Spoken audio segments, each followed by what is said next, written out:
Alrighty, so first of all, I got a couple of things that I need to go over before I do this review, so feel free in terms of skip ahead. In fact, I'll probably have a timestamp of when I finish my little rambling before the review where I look at the first six games of the Saturday night action begins. So the first thing I want to talk about is that I want to thank the San Diego versus Houston game to go super long in that one. I mean, 17 minutes of stoppage time, that's quite insane. Though, as we'll talk about in part number two, I think there was a reason why there was like 17 minutes of stoppage time in the second half, and that game pretty much went really, really late to a point where at the time of this recording, it's already about 5 minutes away from midnight right now. And consider the fact that I had a relatively long day today driving from Dallas to where I am here in Austin. Yeah, I am obviously a little bit tired, and do not be surprised if I do make some mistake because, as I get tired, that of course can happen.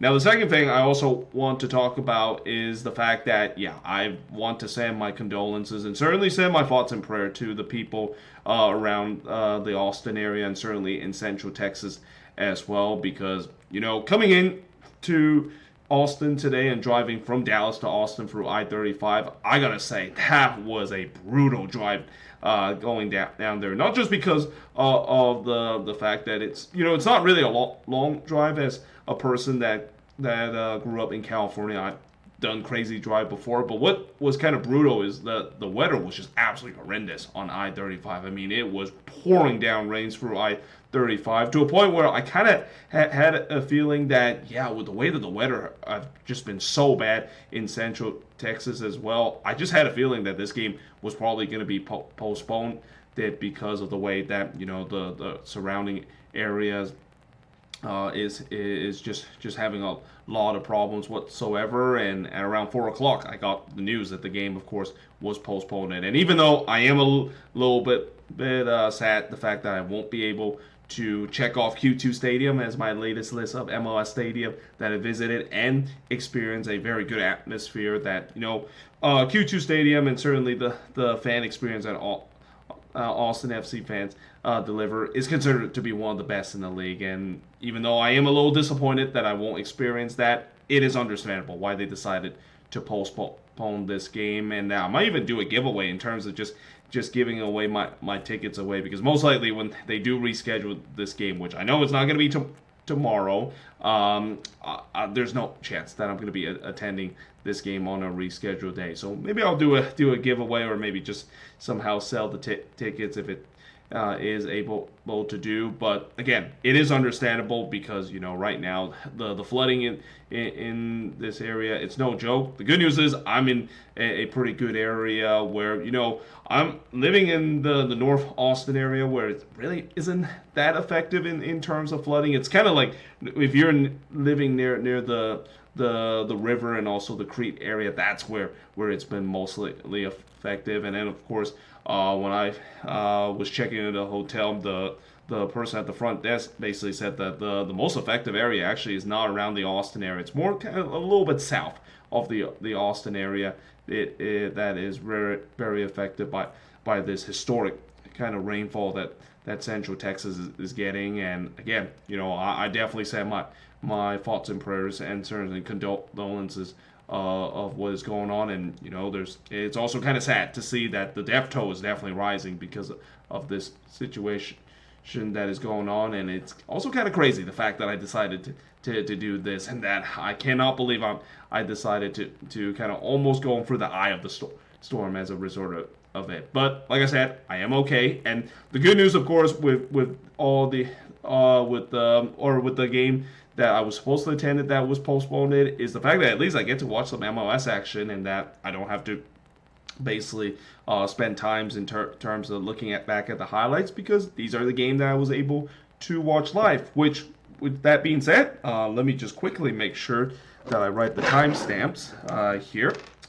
Yep, I'm going to write the timestamps right here to just kind of let people know that my rambling is done because it was a bit of a rambling. But let us actually get into these 6 games straight away because, like I said, I'm going to try to maybe get this through as quick as possible because I am very tired right now. It's been a very long day for me. But we'll start off with the first game between Charlotte versus Orlando City. And I got to say, for Charlotte, it happened again. I mean, this has been a problem for Charlotte in these last couple of games where now all of a sudden they cannot close out games. Like these last 3 games has been all been because of the fact that Charlotte just unable to close out games, giving up late goals, dropping points left and right, and it just kind of adds the misery of what has just been an absolute free fall that the Charlotte team has been going through for these last 2 months.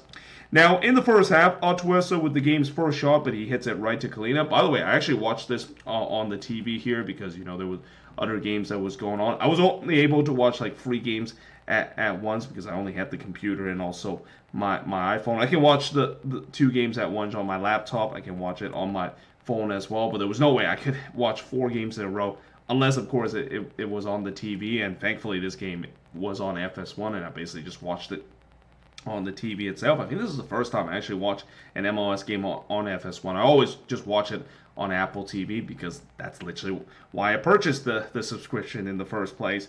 But in the 12th minute, Kalina denied Breklo in the near post. I thought Orlando started the better side as they were looking to try to get the opening goal. The first shot for Charlotte, see Pep Biel hits it right to Galese before Biel puts it over from close in the 26th minute. But despite the fact that there were a couple of chances, the shots were still only 2 apiece 28 minutes in. Sardinia then hits it wide from close, but then in the 40th minute, Pep Biel would score. He scored from Sardinia and Tuiluma to give Charlotte a 1-0 lead. Breklo did look to answer, but he missed wide there as Orlando, I thought, started to control the game again. I thought Charlotte, after kind of a slow start in this one, they really kind of controlled the middle part of this first half, but Orlando kind of took the control back near the end of the first half, and they were trying to get the equalizer before halftime. Thankfully for Charlotte, that didn't happen, and they do head to halftime with a 1-0 lead. In the second half, Pep Biel puts it wide from long range before Montreal puts it wide from long range in the 51st minute, as both of these teams kind of exchanging some chances, but not much really trouble either goalkeeper up to this point. Santos would then puts it wide from long range in the 54th minute, and then Enrique was in on goal here, and he actually rounds the keeper, and it looked like he had an empty net to shoot. It looked like it was going to be 2-1 in favor of Charlotte FC, but just kind of completely out of nowhere, Charlotte was able to clear that one off the line. I actually don't exactly know who it was. It might have been Tukamali, the one that cleared that one off the line. I'm not quite sure. Or it could also be Diani, the one that cleared it off the line by Charlotte, because he just kind of came out of absolutely nowhere. Like, that looked like for sure it was going to be 2-1 in favor of Charlotte. And unsurprisingly, Enrique, he immediately had his heads in his hand. I mean, that is one that he's going to have nightmares about. Now, the good news is, a little spoiler alert, he would score a goal in this one, but that is one that he would definitely have nightmares because, yeah, that should have been 2-1 up to this point. Or actually, I'm sorry, that should have been 1-1 at that point. Again, this is what happened when I'm tired. I keep forgetting the score of the game. So yeah, that actually was a pivotal moment. I mean, that should have been one up to this point. That should have been the equalizing goal, and that turns out to be big, at least in the next couple of minutes, because after Araujo heads it right to Kalina in the 63rd minute, Tuiluma would make it 2-0 for Charlotte. So he scored from Pep Biel to make it 2-0 in favor of Charlotte, and that just felt like an absolute backbreaker for Orlando. I mean, it looked like they were going to tie just 2 minutes ago, and now all of a sudden they gave up the goal, and you're just thinking, well, this is done, right? I mean, that's got to be it. That got to destroy the confidence of this Orlando City side, right? And it looked like it could have been when Vargas had a chance in the 67th minute, but he missed wide from close range. But then in the 69th minute, Enrique redeemed himself as he scored this time from Ojeda and Muriel to make it 2-1 in this one, and in some way just kind of make amends of the sitter that he missed early in this one. Pep Biel did look to answer, but he hits it right to Galese before Pasalic puts it wide from close in the 72nd minute. The momentum was definitely with Orlando, and this is where, if you're a Charlotte fan, I mean, you've seen this story before with them having trouble trying to close out games and giving up late goals, it just feels like it's Groundhog Day, isn't it, right? Well, it was, because in the 80th minute, Pasalic would score for Montreal to make it 2-2 in this one. The meltdown has happened again for the Charlotte team, once again giving up goals at wills in the 15 minutes. I believe this is the third game in a row that they have conceded in the last 15 minutes to draw up a resort. And really, as time kind of winds down, both of these teams did try to get the winning goal, but in the end, it did end in a 2-2 draw in this one. As the shots in this one, 11 shots for the 16 that Orlando has, 6 shots on goal for the 5 that Charlotte has.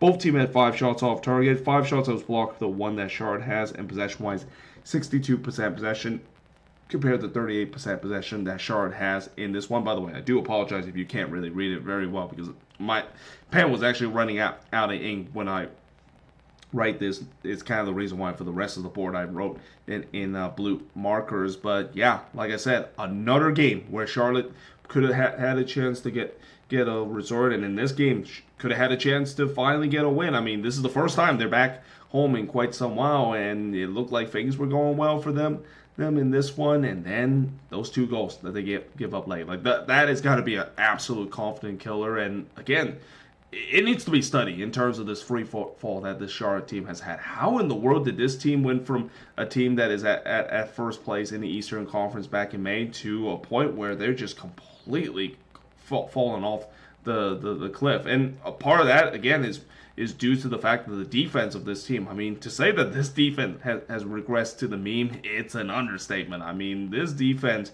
compared to what we saw last season, it's just been complete night and day. It's just kind of how shocking to see how much of a regression that this defense have gone through in these past 2 months, and it plays a big part of why they're going through this free fall that they're in right now.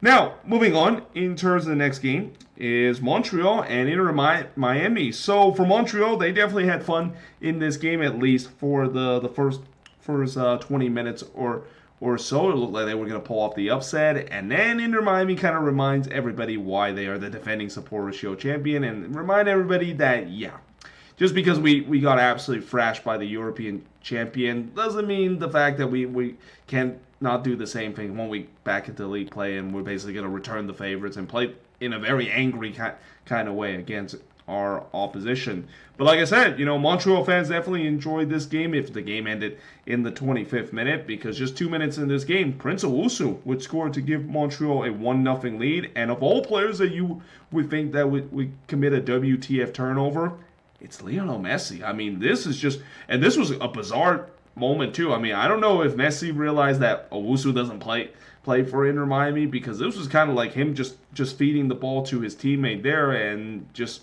again, very weird sequence. I don't think I've ever seen Messi does this in his illustrious career here, but he just basically gave it right into the path of Owusu. Owusu went through on goal, and he tucks that one in, and just like that, Montreal was up 1-0, and you're just thinking, is the Shark gonna be happening? Is Inter Miami still having that kind of Club World Cup post hangover after getting absolutely hammered by the defending European champion?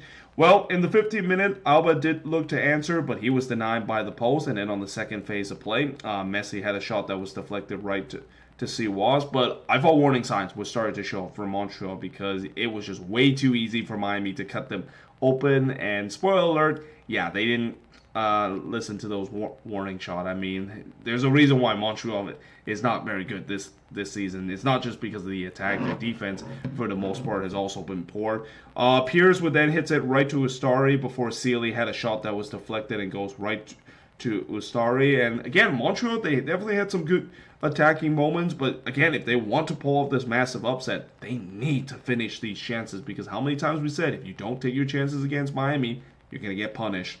Siwas then denied Messi on a 1v1. I mean, Jonathan Siwas, he was definitely doing his best Rank impression. I thought for the first 25 minutes, that was probably the best that he has looked in quite some while. Kaminsky then had a shot that was clear off the line. Miami was definitely pressing for the opening goal. Montreal defense, no doubt, was on the ropes up to this point. And then in the 33rd minute, eventually the pressure paid off, as Alande would score from Messi to make it 1-1 in this one. Then there was a huge shout for a penalty for Montreal that was not given before Sealy would put it wide from long range, and that is one that Dante Sealy will want to have back because, again, this was at the top of the 18. Pretty much he had the entire goal to shoot. Like, at that point, you got to at least put that one on target. That's basically a shot that is like almost taking a penalty spot up, even though it's a little bit further back. But yeah, the fact that he did not put that one on target. I mean, again, I said this before, and I said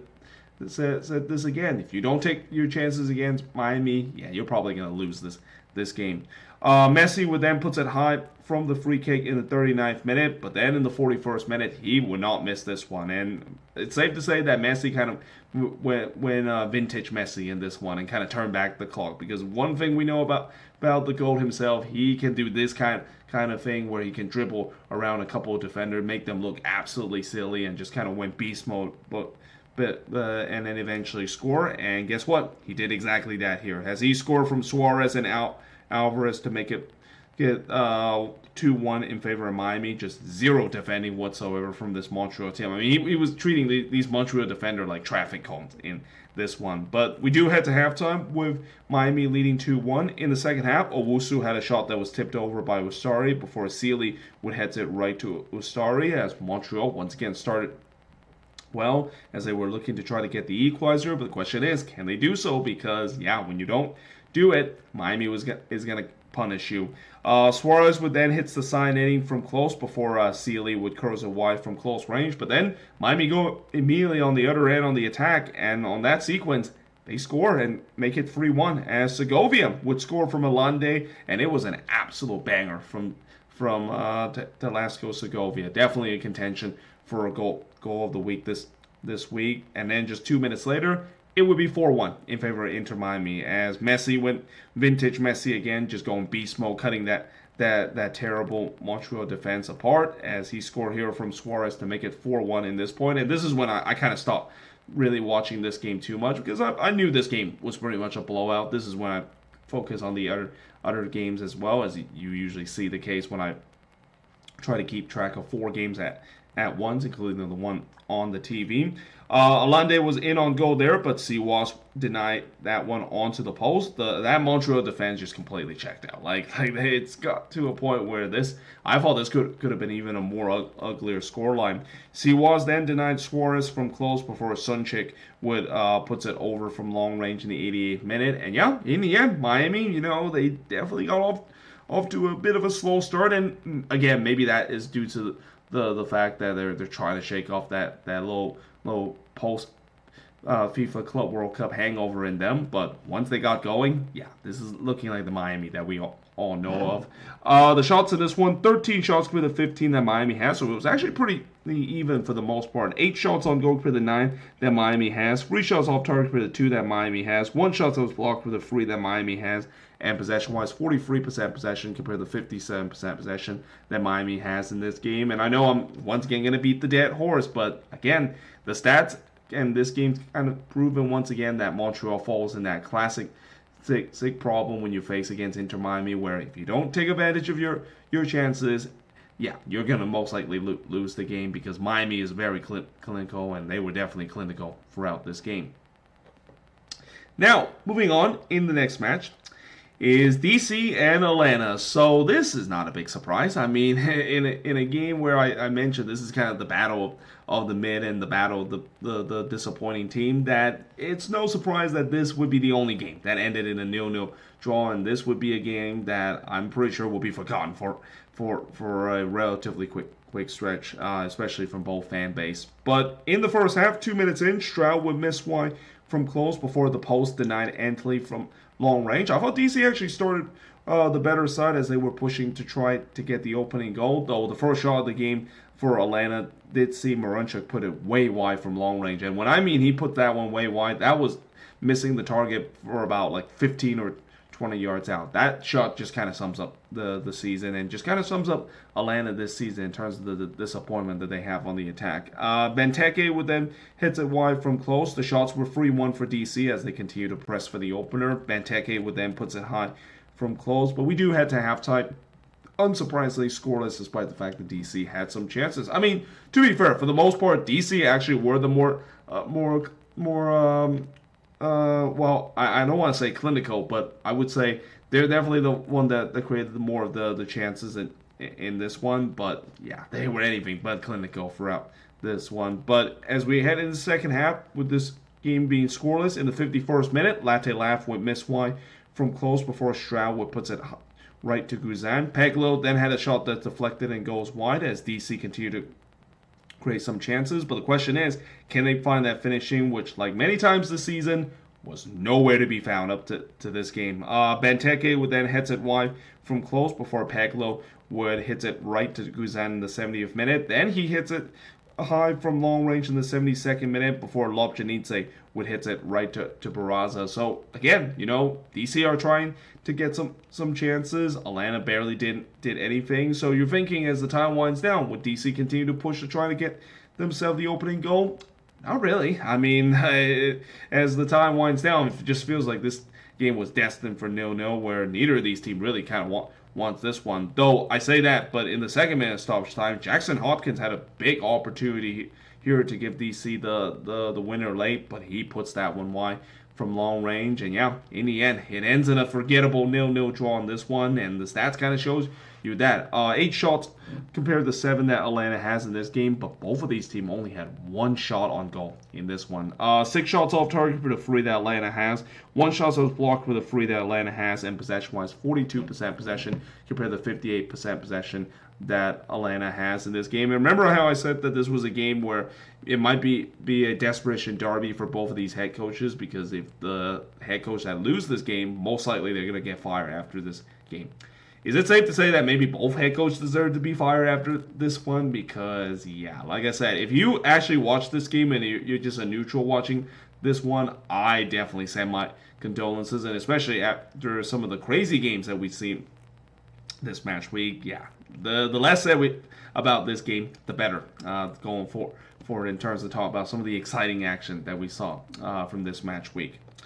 Now, moving on into the last game before I have to erase this travel board that I have and kind of switch the board again.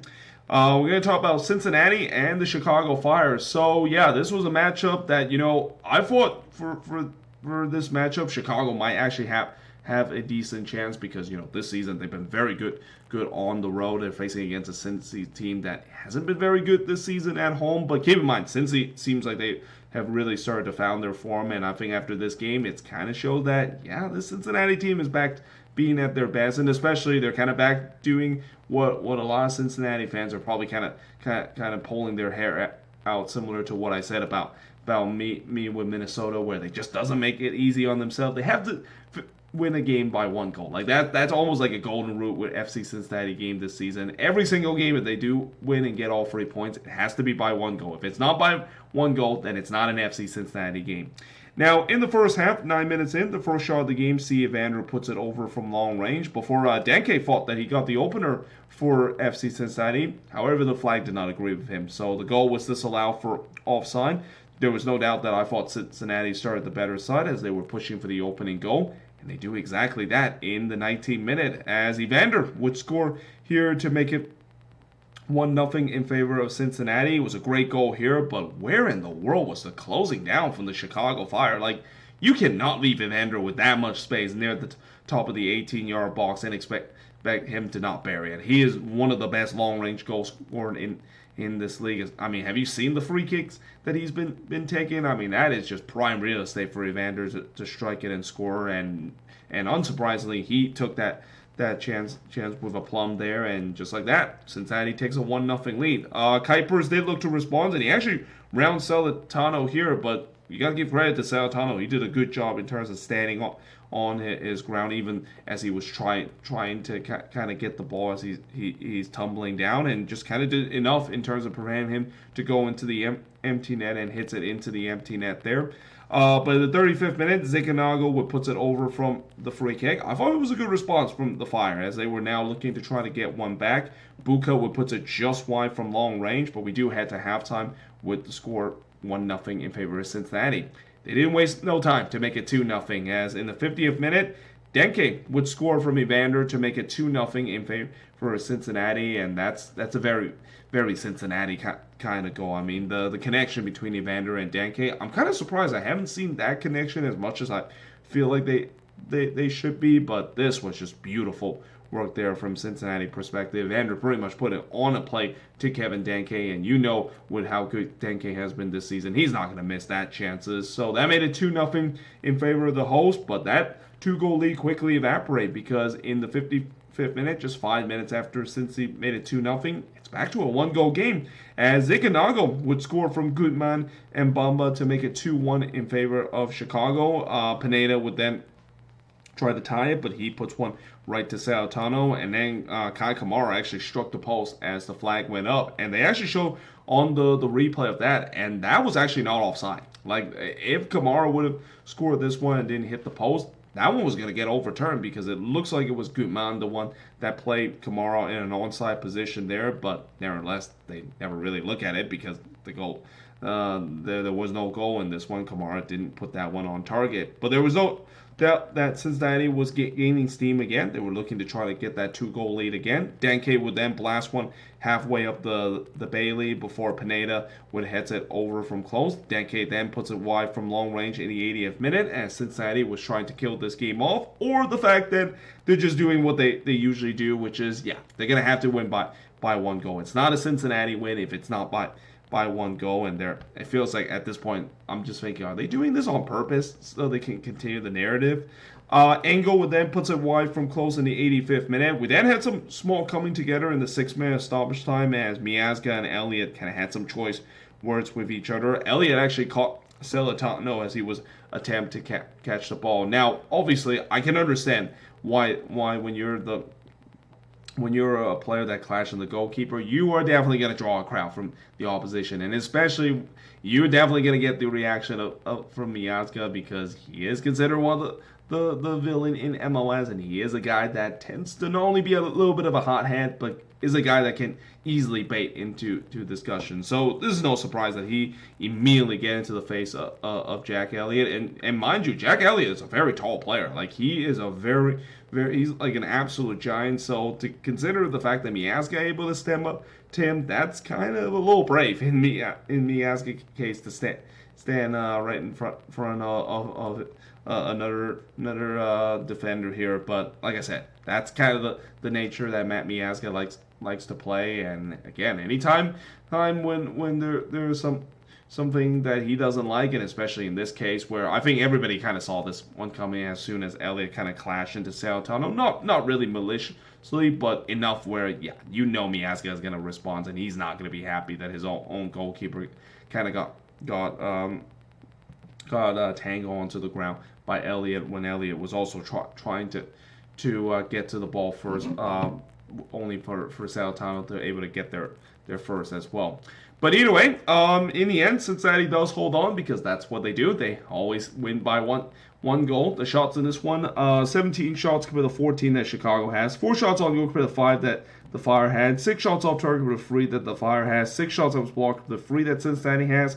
And possession-wise, 52% possession compared to 48% possession that the Fire has in this game. And I don't think this was a bad game from the Chicago Fire. I mean, they were in this game for a time being, and they did some chances as well, but in the end, that's kind of what Cincinnati does. When Cincinnati does have the lead, we know that this is a team that doesn't let go of lead. This is one of the best teams when it comes to holding on to leads, and yeah, again, you just don't want to get into a game where you're behind when you're facing against Cincinnati, and with the way that the Fire was kind of trailing pretty much for this entire game, you just kind of had a sense that they weren't going to come back in this one, especially with the way that as the game winds down, they kind of fade away compared to what we saw for the majority of this one. But that being said, I am now going to switch board and look at the last 2 games to finish up the first part of the review, where we're looking at the first 6 games of this Saturday night and this 4th of July holiday weekend action.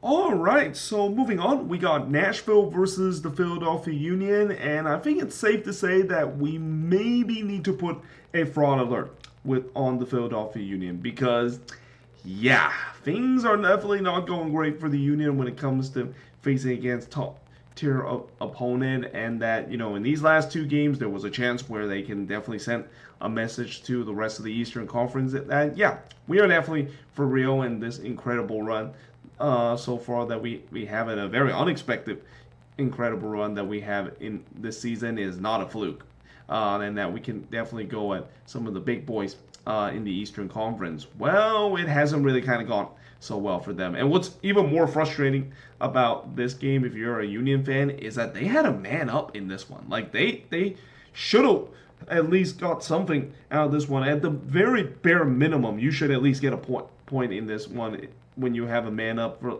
20 or 30 minutes or so in this game as well. But they don't. In fact, they gave up a late goal literally at the final minute of this game.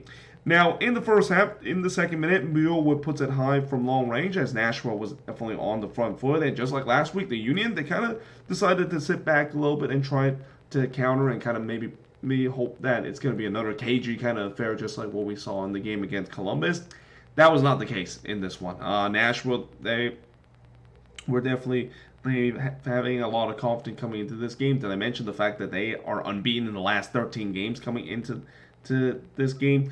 It would be 14 after this game. But Vasilev puts it wide from close in the 11th minute. That actually came off a bad turnover from Nashville, and I thought they got away with that one there because, yeah, that is one that Vasilev probably should have buried. Though in the 15th minute, this was also a chance that probably should have been buried, as Blake not only robbed Mukhtar from point blank, he actually got it right back, got his own rebound, and then he struck the post. And deep down, Mukhtar should have scored that one. I mean, from that range, and especially how hot he's been alongside with Sam Surridge, that's got to be 1-0 in favor of Nashville. Blake would then deny Mule from close, as Nashville was definitely pounding on the door. They were pressing to try to get themselves the opening goal. Though, as I said that, Diamante had a shot that was clear off the line by Palacio before Surridge puts it over from close, and now the shots were 6-3 for Nashville up to this point. We then had some small coming together after Glasnes decked Willis on a 50-50 ball. And again, anytime when you're a opponent and you deck the opposition goalkeeper, or if you're a player and you deck an opposition goalkeeper, you are definitely going to draw a crowd there. So yeah, no surprise that is the case. Although it wasn't as malicious as what we saw with the Miazga situation with Jack Elliott earlier in this review that we saw between Cincinnati and Chicago. But in the third minute stoppage time, Palacio heads it wide from close range. Palacio actually won a penalty because he feel like he was high booted by Glasnes as he had this one, but the referee says nope, no penalty was given, and instead we do head to halftime scoreless between both of these teams. In the second half, Donovan heads it right to Willis in the 50th minute before Blake denying Jaspak from close. Both of these teams definitely was exchanging chances, and you just kind of had a feeling that this game was on a bit of a knife edge. Both of these teams were definitely having multiple chances to get a 1-0 lead. Lukic puts it over from long range before Diamante hits it right to Willis. The shots were 10-7 for Nashville 60 minutes in, as it seems like the Union was starting to catching up in terms of the shots. But then the 63rd minute, this is when we thought that it could have been a game-changing moment, as Johnny Perez would get himself a straight red after he high-booped Baribo, and there was no hesitation by the referee. He immediately reached to his red card there, and I don't know if Perez didn't realize that Baribo was right in his vicinity. I mean, you usually see some players, they try to maybe lift their leg out to trying to get to the ball and bring it down, but when you do that, you got to make sure there's not a player around you, because if there is a player around you, there's a good chance that you might caught that player, and when you basically do that, there is always a big chance that it could be a reckless kind of play, and in this sequence, it was deemed as a reckless kind of play, endangered the safety of the opponent, and yeah, Perez was dismissed in this game. We then, of course, had some coming together even after that one as well. It's safe to say that both of these teams do not like each other, and I feel like that's just a very typical Philadelphia Union game. The Union is kind of one of those teams that is a very physical team, and a team that is not afraid to get in your face, and when you have that kind of mentality, yeah, you're going to rub every single team that you face in the wrong way, and we kind of saw this. I mean, just a lot of coming together, a much bigger coming together compared to what we saw earlier. And while that was happening, yeah, the fans, they were not happy about that. So they told the referee that he really sucked because, they definitely did not agree that that should have been a red card. Baribo would then heads it wide from close in the 76th minute before Diamani heads it wide from close. And you just kind of had a sense this is when the Union needs to push. Like, now they need to get this winning goal, and that Nashville, again, they're going to maybe suffer a bit trying to hold on to a 0-0 resort and maybe get one lucky chance on the other end. And for the most part, like I said, Nashville did a good job defending well, not really giving up too much chances. And, those chances I mentioned the Union has, both of them were all off target from Baribo and Diamani. I mean, Willis hasn't really done too much up to this point, though he did have to fake the post in the 88th minute because it denied Wagner from long range before John Jack Wood puts it wide from close in the 90th minute. Blake then denied Quasim from close in the 7th minute of stoppage time, but then on that previous sequence, they did go to VAR to see whether or not if Mukhtar was brought down by Mahayana in the box there, and he was. I mean, I didn't even need to wait until the VAR call was finished. I immediately put that that's going to be a penalty every single day, and indeed it is. And then there was kind of an interesting situation where there was a long discussion between Bunbury and Mukhtar, and the fact that Bunbury actually hold on to the ball ready to take this penalty. And keep in mind, Sam Surridge was already subbed off up to this point, so there was a question of who's going to take the penalty, and Bunbury obviously wants to take it, mainly because I can understand why he does not want to let Mukhtar take it, because Mukhtar has had his issue this season from the penalty spot. He has only scored one out of the free PK attempt that he has, so maybe Bunbury's just saying that, yeah, I'm going to take this because I want to make sure that I will put my team to get a big win in this one, but also I need confidence in terms of scoring a goal there. Now, ultimately, Mukhtar did kind of talk to him by saying that, yeah, I'm going to take this one. I also need this one to get my confidence back, especially from the penalty spot. And ultimately, Mukhtar was the one to take a penalty. And again, anytime when you have like a long discussion like this, there is that concern, especially with the way that as soon as it turns out Hani Mukhtar was going to be the one that take. I mean, I'm pretty sure Nashville fans were very nervous and thinking, oh boy, this is not going to go well. Is it? And especially when you're facing against Andre Blake, one of the best penalty kick stopper in this league, you just kind of had a sense that this was going to be missed, right? Well, no, it didn't, because Mukhtar would bury it in the 11th minute of stop shot from the penalty spot. He went straight down the middle, and I guess that would definitely work out when you're basically doesn't have a lot of confidence. I'm kind of surprised not many teams try to do that. Not many players just go straight down the middle, just kind of hit there with pace. I mean, I guess the dangers with that is that you might actually put it over the bar if you put too much pace, and the fact that the goalkeeper actually just stand there, all he has to do is just kind of make us safe there. But still, he blasts that one with pace, then put too much power where it goes over the bar, and just like that, Nashville takes the 1-0 lead. Though on the other end, Diamani had a chance to make it 1-1 in this one, and he probably should have, because he had a free header there in the back post, and he heads it wide off of the deflection. What a missed chance that was for the Union, and in the end, it's second straight game that they lose by a 1-0 scoreline, as the shots in this one, 11 shots for both of these teams. Both teams had 3 shots on goal, 4 shots off target with a 5 that the Union has. Both teams had 3 shots that was blocked, and possession-wise, 51% possession compared to 49% possession the Union has in this game. Ultimately, this game was kind of even, but as I said before with the Union, it feels like they're on fraud alert because of the way that these are kind of the game they have to win. Like, if you're going to consider yourself to be a contender in the Eastern Conference and keep yourself being as one of the best team in the East, you need to beat some of these good opponent, especially when you're up a man. And yes, sure, Nashville has the longest active unbeaten run, which is now at 14 games, and they're definitely going to be a team that to be a force to be reckoned with at the end of the season.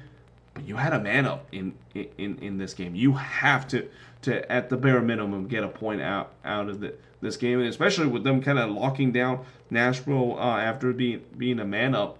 There's just no excuse for them to not get anything out of this game. I've said this before with the Philadelphia Union, and I'm gonna say it again. The fact that they have that problem in terms of these big games and not able to pull through. We've seen this with Union teams in the past as well, and it feels like the mentality is still there with this team. That's got to be very frustrating if you're a Union fan, and certainly for these players as well, where they just are still in this mentality where when it comes to these big games, they just cannot get the job done and cannot get over the hump more times or not. Now, moving on to finally our last game tonight. Again, I'm so glad this is the last game on the top of because I'm incredibly tired right now. It's like 41 minutes past midnight. And by the way, this video probably will be released tomorrow because I have a feeling there's no way I'm going to be able to upload late tonight. So this probably will be uploaded tomorrow. But that being said, moving on into the next one, we got RSL versus St. Louis City, and I gotta say, I definitely did not expect this game to end up with a 5-goal kind of thriller that we saw. I mean, coming into this game, these are two of the lowest goal-scoring team in the league. So yeah, I mean, that's kind of what I said before when it comes to the preview, where every time I say, well, I think this is going to be a low-scoring game and there's not going to be much action, and then the league decided to do the opposite at times. But in the first half, just 6 minutes into this game, and really on the first shot of the game, it's in the back of the net as Kalaskan would score an absolute golazo here, definitely in contention for goal of the week, though I'm pretty sure we know who's going to win the goal of the week. It's either going to be Segovia or the Messi goal. I think Messi probably is going to win with his great individual effort, but nevertheless, what a goal this was from Noel Kalaskan. He's not a guy that's known to score from long range, but he absolutely connects this one well to give his team a 1-0 lead. Betcher did look to respond, but he hits it right to Cabral. Not much really happened, at least in the first 20 minutes. And again, up to this point, yes, I know there was a goal that was being scored, but I would have not expected this game to end up to be a 5-goal thriller. It feels like it's your typical kind of game where it's between two teams that struggle on the attack, and yeah, there was not much happen in the first 20 minutes. The shots were only 1-1. Cabral would then deny Teuscher from close before Betcher hits it right to Cabral in the 22nd minute. In the 23rd minute, Berkey would deny Russell from close. Both of these teams, I thought, kind of saw what I wrote when I said that both of these teams weren't doing much, because next thing you know, in the 3 minutes, already 3 chances that was created. Klaus would then heads it wide from close in the 26th minute, though those kind of fury of chances would come to an end because we then go for another period where not much really happened. Berkey would then tip Russell shot over, but then in the 42nd minute, RSL would take the 2-0 lead as Diego Gonzalez would score from Agata and Glad to make it 2-0 in favor of RSL, and immediately Diego Gonzalez paid tribute to his late countryman Diego Jota, who you probably have already heard the news about that. It's very sad to see what happened on Thursday. It's definitely one of the saddest days in the football community, and certainly my heart goes out to his families, and certainly to the families and friends that he has. Just very sad to see what happened on Thursday in terms of him tragically passed away because of a car accident. But yeah, we've seen a lot of tribute here. Diego Gonzalez is the latest one to pay tribute to that. I believe Mbappe also paid tribute to that earlier today when PSG was playing against, or I'm sorry, not PSG. Real Madrid was playing against Bayern there. Mbappe doesn't play for PSG anymore. He's played with Real Madrid. I know we're almost done in terms of this review. I gotta give myself enough energy to complete this. But anyway, we do head to halftime with RSL leading 2-0. But just 6 minutes in, St. Louis got a goal back as João Klaus, by far their best goal scored in these last couple of games. He scored from hardtail to make it 2-1 in this one. That came off of a set piece and came out of a corner. And spoiler alert, that won't be the last time that St. Louis would score from a set piece and from a corner as well. But in the 54th minute, Gozo looked to answer, but he hits it right to Berkey before Orozco would head it wide off of a deflection in the 60th minute. But then in the 64th minute, RSL would restore their 2-goal lead, and they can thank Yarrow, the one that scores an own goal here. A Apparently, originally this one was actually given to Gozo, but it then later changed to own goal, and rightfully so. Yarrow did take the last touch here, but you got to feel bad for Gozo here because he actually hurt himself during that. So not only the fact that you hurt yourself in terms of trying to score a goal, but you're not giving the credit to score that goal and goes down as an own goal as well. I mean, I'm pretty sure deep down that he's happy that his team is leading in this one, but you know, for a goal scorer, and especially for a number 9 like Gozo like that definitely need a goal to bring his confidence. I'm pretty sure he'll be a little bit ticked off because of that, and especially the fact that he hurt himself during that play. He would stay in the game though.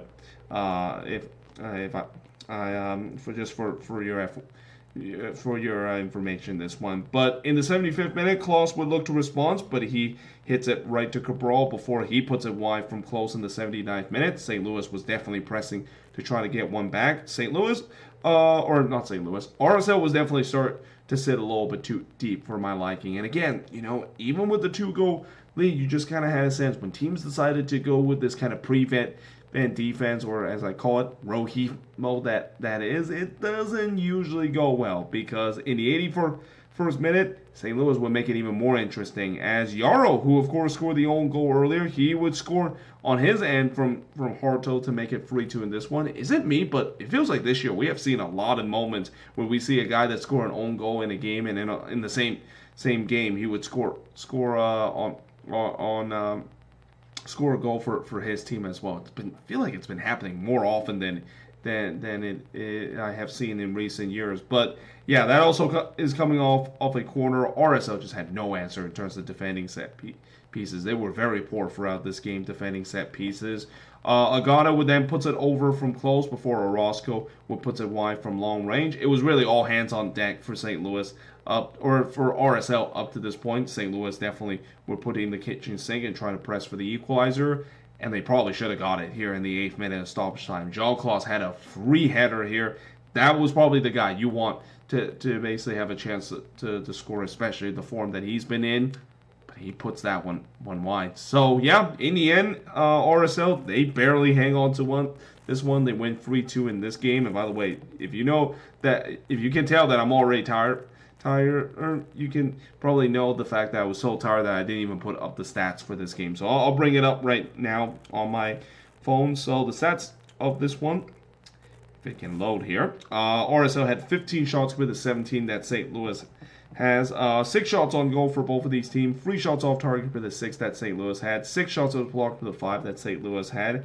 And possession-wise, I believe it's dead even at 50%. Yeah, it's dead even at 50% for both of these teams.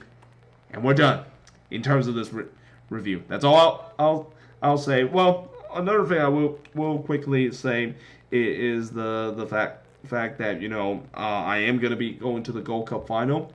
Praying that this game is not going to be postponed. I mean, surely it cannot be postponed. This game is going to be in Houston, and I'll probably maybe even do a review of that game when I get back home. But when I do get back home, I'm going to be finish up the review of part 2, looking at just the last 4 games. That is, originally it was supposed to be 5 games, but obviously the Austin versus LAFC game got postponed, and it just had to happen during when of course are here in Austin and potentially got, or not potentially, but got the tickets to the game and ready to go to the game, only to find out that it is postponed. But again, I understand why they postponed this, and like I said before, I definitely want to send my condolences, and also definitely send my empathy toward all those people that is dealing with this flood that is around the Central Texas area. I mean, again, I'm very fortunate the fact that I was able to get here with no